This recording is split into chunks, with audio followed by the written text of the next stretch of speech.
Bonjour, bienvenue sur Bureaux locaux. On va détailler le baromètre annuel de bureaux locaux sur les demandes et sur les recherches, et tout spécifiquement sur le bureau avec Olivier Topin, directeur Agence France chez Cushman et Wakefield. Bonjour Olivier, Bonjour Gaël, merci merci. beaucoup de nous rejoindre sur notre plateau télé. On va parler effectivement du baromètre bureaux locaux, un baromètre qui est assis sur 3,4 millions de recherches. Donc ça, c'est les visiteurs par an sur bureaux locaux et un peu plus de 240 000 demandes réalisées. On peut visiter plusieurs biens avant d'essayer d'en choisir un. Mmh. Je ne parle pas du nombre de transactions réalisées, ça on verra ça plus tard. On va essayer de parler un peu de la demande des entreprises telle qu'elle ressort. Et je commence avec mon premier slide sur l'évolution des demandes en Île-de-France. Paris, première couronne, 2e couronne. Ma première question, elle est assez simple. On voit quand même qu'il y a un certain tassement, sur tous les secteurs. Est-ce qu'on constate, la même tendance sur le terrain chez Cushman? Et quelles sont un peu les tendances sur la demande exprimée de bureaux? Je dis bien demande exprimée et pas demande placée. Alors j'ai commencé par la demande placée si ça vous ennuie pas puisque c'est un indicateur global, et qui nous permet de suivre assez finement les évolutions du marché. En ce qui concerne la demande placée, donc oui, vos chiffres, sont assez en cohérence avec ce qu'on a vécu en 2024. 2024, c'est -11 de demandes placées en Île-de-France. On était à 1 750 000 m², en 2024, donc avec une vraie baisse et surtout un très mauvais T4. Mmh. Qu'on n'avait pas forcément anticipé, mais c'est vrai que les aléas politiques et les JO ont un petit peu paralysé le marché, ce qui fait qu'on a fait un T4, assez difficile. On a fait moins bien qu'en 2020 par exemple, Ouais. année de la pandémie, donc c'est vous dire. Et ce qu'on peut ressentir aujourd'hui quand même, c'est que, décembre et janvier ont été des mois assez actifs en demande exprimée pour le coup, D'accord. avec, une vraie activité, soutenue, toujours aussi forte dans Paris. Et c'est là où on pourra éventuellement parler tout à l'heure de la différence entre la demande exprimée et la demande placée, puisque Paris, avec un taux de vacances, qui est assez faible, notamment dans le QCA, les utilisateurs ont du mal à trouver, Ouais. leur bonheur. Je reviens juste un tout petit peu sur la demande placée sur le T4. Autant on pouvait, voir sur les JO, ça c'était attendu, autant la dissolution elle était, Non, elle l'était. inattendue. Est-ce que du coup là, on assiste peut-être à un petit report, à un rebond de cette espèce Bah, d'atermoiement des entreprises? l'incertitude politique et économique, sont évidemment pas de nature à favoriser les prises de décision. Ouais. Donc souvent la meilleure des décisions dans ces moments-là, c'est de ne pas décider. Donc on espère qu'avec, un retour à une certaine, stabilité, les entreprises vont pouvoir se projeter Mmh. et du coup, décider et prendre à bail. Alors après, il y a un autre phénomène, qu'on a vu, c'est le jeu des renégociations, hein, avec des utilisateurs qui ont étudié le marché et qui, faute de ne pas trouver ou d'arriver à renégocier, leur immeuble, ont décidé de rester sur place. D'accord. Bah, ça appelle un potentiel de réversion négative là. Généralement, on va essayer de négocier le loyer à la baisse? Exactement. Ouais. On avance un tout petit peu sur notre baromètre et je vous propose d'aller, à Paris, de zoomer sur Paris. Le baromètre bureaux locaux met en exergue un recul de la demande, exprimée de 26, alors même que le marché parisien était très solide et est resté très solide en 2024. Je vais un tout petit peu plus loin, même si je zoome sur le 8e, 9e, 16e, qui concentre quasiment un peu plus d'un tiers, des recherches, sur Paris, et ben, on voit quand même un tassement, de la recherche. Est-ce qu'il faut s'en inquiéter? Alors là, 8, 9, 16, c'est donc le QCA Tu dont sais, hein? dont on parle. Oui, il y a eu un vrai retrait des transactions, mais également un peu de la demande exprimée aussi sur le QCA. En termes de transactions, on est à -20%, -21% en volume, ce qui est assez important. Ceci étant dit, Paris, c'est toujours, une part très, très importante des deals réalisés en Île-de-France, hein. C'est 47% c'est quasiment un deal sur 2 qui se fait dans Paris. Donc oui, Paris est toujours attractif, Mmh. mais encore une fois, il y a 2 facteurs qui peuvent limiter un peu, l'expression de la demande et la réalisation, concrétisation de cette demande. C'est évidemment l'absence enfin, la faible disponibilité des offres et puis, les niveaux de valeur, qui ont considérablement augmenté ces 3 ou 4 dernières années. Pour vous donner un ordre d'idée, le QCA a vu son loyer prime augmenter de 8% l'année dernière et pour passer à 1 115 €, ce qui était, pas arrivé de mémoire d'agent immobilier depuis très, très, très longtemps. Ce qui est jamais arrivé, je crois, moi, je pense. Oui, alors après si on regarde en 2002, qu'on s'amuse à mettre un petit coup d'inflation sur les loyers, on ne doit pas être très loin, mais Ouais. légèrement supérieur. Donc on peut parler de loyer record, Mais effectivement. c'est quoi? Ça veut dire qu'on atteint un plafond de verre quelque part, qu'au bout d'un moment la solvabilité des entreprises, est ce qu'elle est et Alors, oui et non. La chance du quartier central des affaires, c'est d'avoir, une multitude d'entreprises capables de prendre à bail, avec pas mal de secteurs d'activité représentés. Évidemment, la majeure partie de ces secteurs d'activité, là, vous l'imaginez, c'est, le luxe, mmh, le conseil, les cabinets d'avocats, les fonds d'investissement, donc la banque, et ces gens-là n'ont peut-être un peu moins de problèmes de solvabilité ou de rentabilité que d'autres secteurs d'activité. Donc mmh. ça reste une demande assez soutenue. Je pense qu'on n'a jamais vu autant de cabinets d'avocats tourner sur le marché. Ceci étant dit, ils ont des exigences assez fortes Ouais, et quitte à payer le prix fort, ils veulent un produit parfait, ce qui est bien normal, et sauf que produit parfait, on il y en a a pas. bah, Il y en a pas beaucoup. pas tout le temps. Donc on est, là je peux vous citer 2 exemples, on a de 2 grands cabinets d'avocats qui, étudient très fortement le marché depuis longtemps et qui ont vraiment du mal à trouver ce qu'ils Ils souhaitent. se positionnent sur quoi? Sur du bureau neuf, restructuré obligatoirement? Évidemment, c'est plutôt du bureau neuf restructuré, qui laisse la part belle aussi à des espaces extérieurs, extrêmement bien localisés dans le quartier central des affaires. Donc il y a un effet rareté qui joue et qui, à mon avis, limite, aussi les performances du marché, limite les performances du marché clairement. Donc si je résume sur le QCA, le quartier central des affaires parisien, quel que soit le climat économique, qui pourrait se tendre, on est dans une croissance molle, Ah, heu, c'est assez résilient, hein. il y a pas trop de soucis à se faire? Non, je ne crois pas, vous savez, on a de 200 000 m² d'offres immédiatement disponibles, ou peut-être 300 000 m² si on étend un peu le QCA, Mmh. d'offres immédiatement disponibles, ce qui est très faible, hein, au regard, du nombre de mètres carrés transactés chaque année. Si, on regarde les immeubles qui ont été livrés, l'année dernière sur le QCA, les immeubles neufs, ils ont tous été, soit pré-commercialisés, soit en grande partie commercialisés. Donc on voit bien qu'il y a une appétence forte des utilisateurs Mmh. et que le volume disponible et qui arrive sur le marché n'est pas suffisant pour, contenter cette demande. Donc non, pas d'inquiétude à avoir sur le quartier central des affaires. Peut-être que les loyers vont un peu moins augmenter. Ouais. Voilà. On va suivre ça. Je continue d'avancer un tout petit peu, pour voir l'évolution de la répartition, de la demande exprimée toujours par tranche de surface. Hem, Si on zoome un peu sur Paris Intramuros, on voit bien qu'on reste quand même dans des petites et moyennes surfaces. Est-ce que ça reste, le principal moteur de la demande, Oui, aujourd'hui? oui, mais alors comme sur tous les secteurs d'Île-de-France, mais en Paris, QCA, fait pas exception, c'est, 90 des transactions de Paris sont des surfaces, inférieures à 1 000 m². Mmh, Même si on regarde de façon très attentive ce qui se passe en mid market, enfin en moyenne surface, et en grande surface puisque, c'est elles qui permettent de faire des volumes importants. Il y a quand même une résilience assez forte, des petites transactions sur le QCA, même si, elles sont elles aussi, en baisse. ils vont sur quel type d'immeuble? Est-ce qu'il y a un phénomène sur le bureau opéré, le coworking? À un Alors moment, je sais qu'ils raflaient à peu près tous les immeubles, dans Paris. alors vous Aujourd'hui, j'ai avez raison, l'impression que il y a une vraie, mutation du paysage, parisien, en ce qui concerne la location de bureaux. Puisqu'en 2000 entre 2017 et 2019, il y a pas loin de 600 à 700 000 m² de bureaux opérés qui se sont ouverts mmh.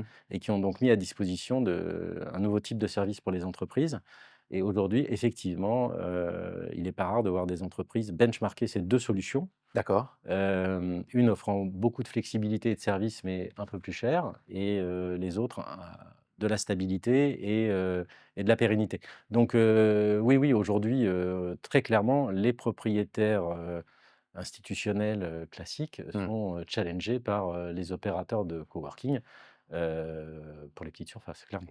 Leur tentation, c'est quoi? C'est d'opérer aussi eux-mêmes les bureaux quelque part? C'est ce qu'on est en train Alors, de faire? ouais, c'est certains investisseurs se sont lancés, sur ces sujets-là, des grosses foncières, hein. Je pense à Gecina et Covivio, qui Ouais. d'ailleurs ont réussi, ce qu'ils ont entrepris, puisqu'ils ont plusieurs centres ouverts et ça marche, très bien. Donc il faut s'adapter à la demande, évidemment. Mmh. Après, si on doit parler de proportions, alors on a du mal à voir les chiffres de ce qui se passe sur les bureaux opérés, mais c'est, entre 100 et 200 000 m² par an et au regard du volume global, ça reste quand même, Ça reste un épiphénomène. ou alors épiphénomène non, mais ça reste, encore assez marginal. En tous les cas, on n'est pas au même, niveau de maturité que Londres, par exemple, où la demande placée en coworking ou bureau opéré est beaucoup, beaucoup plus importante. Un mot sur les grandes transactions, les plus de 5 000 m². Il en reste encore dans Paris ou là ça devient, Alors c'est le seul créneau qui progresse cette année, figurez-vous. Ah! Donc oui, il en reste, 22 transactions, en plus de 5 000, dont 9 dans le quartier central des affaires. D'accord. Donc on voit bien que, la centralité et la recherche de centralité dont on a beaucoup parlé, touche aussi les grands utilisateurs Mmh. et oui, oui, Paris marche bien, y compris pour les grandes surfaces. Je vous propose de passer le périphérique et d'aller un petit peu en 1re couronne, où on voit des situations, contrastées, avec des territoires qui rebondissent, et je voudrais qu'on mette un peu l'accent sur les territoires qui rebondissent, notamment La Défense et la 1re couronne nord. Alors La Défense, je sais que les journalistes adorent taper sur La Défense. Moi le premier, c'est toujours un marché qui va pas, il y a toujours des problèmes. Bon, en tout cas, c'est un marché très volatile, il y a des vrais sujets, mais on voit que La Défense attire 20 une progression de 20 de la demande exprimée. Ça se reflète aussi dans la demande placée. Vous voyez un regain d'intérêt sur La Mais Défense? ça fait plus que se refléter dans la demande placée et je suis ravi qu'on puisse parler de La Défense parce qu'effectivement, depuis 2 ou 3 ans, on en parle de façon très négative, alors qu'en fait, en tous les cas cette année et d'ailleurs depuis le covid, on a vu à La Défense, il n'y a jamais eu autant de transactions locatives à La Défense que cette année d'ailleurs Mmh. et en 2021 et 2022 aussi, ça a très bien marché. En termes de volume placé, c'est plus 60 par rapport à l'année dernière. On a battu le record du nombre de transactions à La Défense. Alors ce marché de La Défense est essentiellement porté par, les petites et les moyennes surfaces, où on voit bien que, mettre ses bureaux quand on est un chef d'entreprise, ou filiale d'un grand groupe, dans le plus grand centre d'affaires européen, extrêmement bien desservi par les transports, ça a beaucoup de sens. Mmh. D'autant que, alors ça ne se fait pas à n'importe quel prix, hein, puisque les valeurs ont relativement baissé, Ouais. vraiment. Et pour, rajouter à la baisse des valeurs, faciales, il y a eu aussi, une augmentation des mesures d'accompagnement assez forte. Donc, Il y a pas un petit effet d'aubaine là, bien pour les sûr, entreprises? il y a un effet d'aubaine, pour les entreprises, mais force est de constater que ça marche et qu'avec plus de 210 000 m² placés l'année dernière, on est sur un très bon cru pour la défense. La Défense a mangé son pain noir? Alors le sujet aujourd'hui de la défense, c'est la disponibilité. On a encore 500 000 m² d'immeubles disponibles, à la défense, donc non, pas encore, mais en tous les cas, il y a pas de sujet d'attractivité. Mmh. Donc la résorption du stock d'offres immédiates va mettre un peu de temps à se faire. On manque encore de grandes transactions, à la défense, même s'il y en a eu l'année dernière, pour assécher, plus rapidement le stock d'offres, mais je n'ai aucune inquiétude sur l'attractivité de la défense. On fait un petit mouvement et on part sur, la 1re couronne et notamment la 1re couronne nord. Non. Alors je voudrais qu'on parle de Saint-Ouen et de Clichy. Plus 50 de demandes exprimées en 2024 par rapport à 2023 à Saint-Ouen, plus 65 à Clichy. Même question, comment on explique? C'est un réveil de la 1re Alors, couronne ou c'est ce qui est assez intéressant, c'est que, vos chiffres qui sont l'expression d'une demande et pas la réalisation d'une transaction, oui. collent parfaitement avec les chiffres du marché. Puisque oui, la première couronne nord, en termes de transactions, a retrouvé une certaine attractivité. C'est l'année dernière et notamment, Clichy et Saint-Ouen. Alors pas sur les mêmes segments de surface. Saint-Ouen, a plutôt bien marché en moyenne surface et en grande transaction et c'est une très bonne chose parce qu'il y a énormément d'immeubles disponibles, à Mmh. Saint-Ouen, d'immeubles neufs de très grande qualité. Le long du périphérique, on les aperçoit d'ailleurs. C'est extrêmement bien desservi avec, la ligne 14 notamment. Clichy, ça reste encore un marché plutôt de petites et moyennes transactions. D'accord. Il n'y a pas eu de deal de plus de 5 000 à Clichy, par exemple, l'année dernière. En revanche, il y a une vraie augmentation des transactions avec, plus 40 de transactions à Clichy et puis, plus, 58 de transactions à Saint-Ouen. Donc oui, la première couronne nord se réveille et je dirais tant mieux parce que, il y a de quoi s'inquiéter, compte tenu des disponibilités offertes par le marché qui a été boudé, l'année dernière. Donc, c'est une excellente nouvelle. Bon, ça fait plaisir de voir que je suis en train de perdre ma voix moi, de voir que la demande exprimée colle, Oui. au marché. Je continue un tout petit peu, peut-être qu'on va se fâcher là, sur la seconde couronne. Donc grosso modo, quand je parle à un propriétaire d'immeuble de bureau, à seconde couronne, il tourne les talons et il va voir quelqu'un d'autre. Je voudrais juste qu'on remette, un petit peu, le la focale sur la deuxième couronne. Est-ce que les entreprises ont déserté, la seconde couronne? Est-ce qu'elles n'aiment plus ça? Est-ce qu'elles partent? Est-ce qu'elles, quittent, Je vais vous citer quelques chiffres et puis vous en tirerez les conclusions, qui s'imposent. La seconde couronne l'année dernière, c'est, moins 40 ouais. par rapport à l'année 2023, hein. On est sur des volumes, c'est 143 000 m². Vous voyez, le territoire est géographique est Ah, quand il est même vaste. très vaste. Mmh. 143 000 m², La Défense, c'est 210 000 m², donc c'est pour vous donner un ordre d'idée. Donc ça reste un tout petit marché et dans ce petit marché, il y a des pôles tertiaires, qui, tirent un peu mieux leur épingle du jeu, que d'autres. Je pense notamment à Saint-Quentin, qui a connu une belle année, l'année dernière avec plus 25. Alors on est encore une fois, hein, sur des petits volumes, c'est 22 000 m².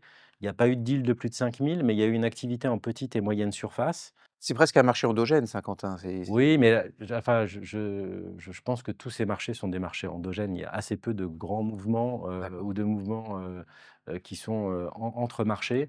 Marne-la-Vallée s'est bien comporté avec, plus 6.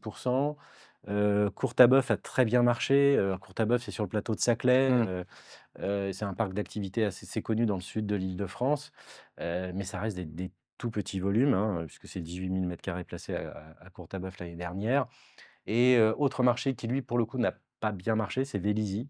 Ouais. Vélizy est au point mort.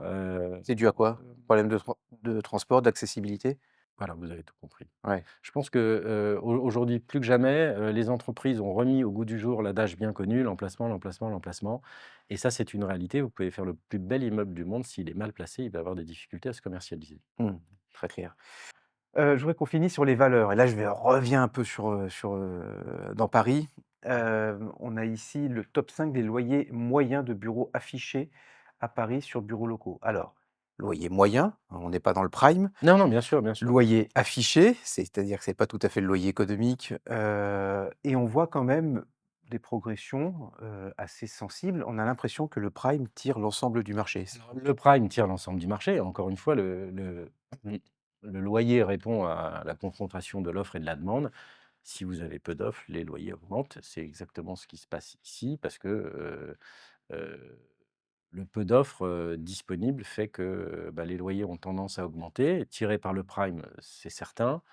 Maintenant, il y a encore une vraie différence entre le prime Oui, à 1 100 € et des transactions de plus petite surface qu'on peut faire à 650 ou 700 € dans le 8e arrondissement, par exemple, et les mesures d'accompagnement aussi qui ont tendance à se contracter, sur Paris, hein, puisque pour vous donner un ordre d'idée, les mesures d'accompagnement sur Paris, c'est aux alentours de 15. Quant à la Défense, on est à 40. oui.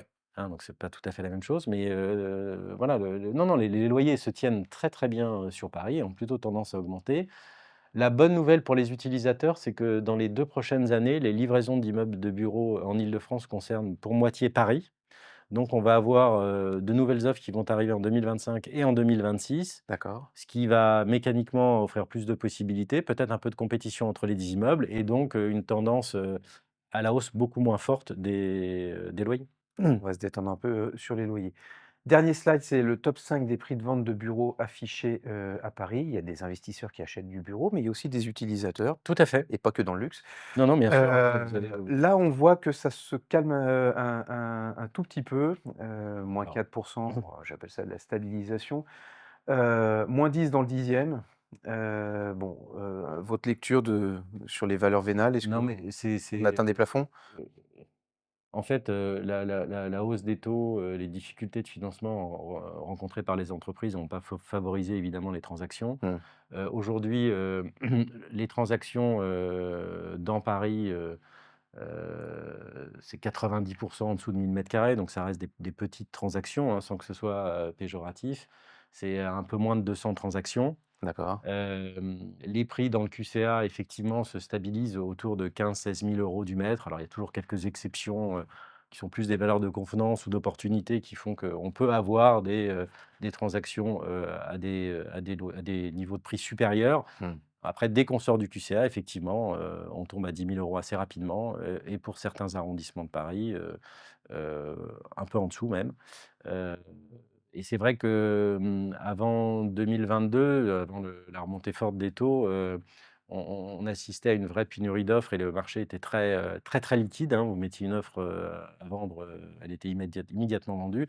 Aujourd'hui, c'est un petit peu plus compliqué quand même, hein. On voit bien que les entreprises ont des difficultés à se financer, des problèmes de trésorerie Mmh. aussi, les comportements ont donc un peu changé. Et avec des prix, qui convergent un peu, avec ceux du logement, si on regarde un peu Alors, ces tableaux. Alors il y a plus le différentiel il y a plus le qu'on a pu connaître. différentiel, hein, puisque je pense qu'on a atteint des niveaux records, en 2021, on a franchi, alors pas souvent, mais on a pu franchir les 30 000 € du mètre. Ouais, Bon, ben, voilà, on voit bien que on revient à la réalité. oui, oui, la réalité, bah, c'est-à-dire que les taux de financement ne sont pas les mêmes non plus.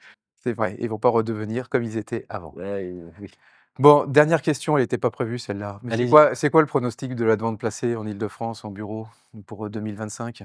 Donc c'est enregistré, vous pourrez le ressortir. Oui, c'est pour ça, Voilà, on je vous en constitue les remercie. archives. Non, non, mais moi, je suis plutôt optimiste et je pense que si on arrive à retrouver un petit peu de stabilité, ce qui semble être le cas et au vu des dernières demandes exprimées, chez Cushman et Wakefield, on est plutôt optimiste et je pense qu'on va, de nouveau tutoyer le 1 900 000 m², c'est-à-dire revenir à une année 2021 ou une année 2023.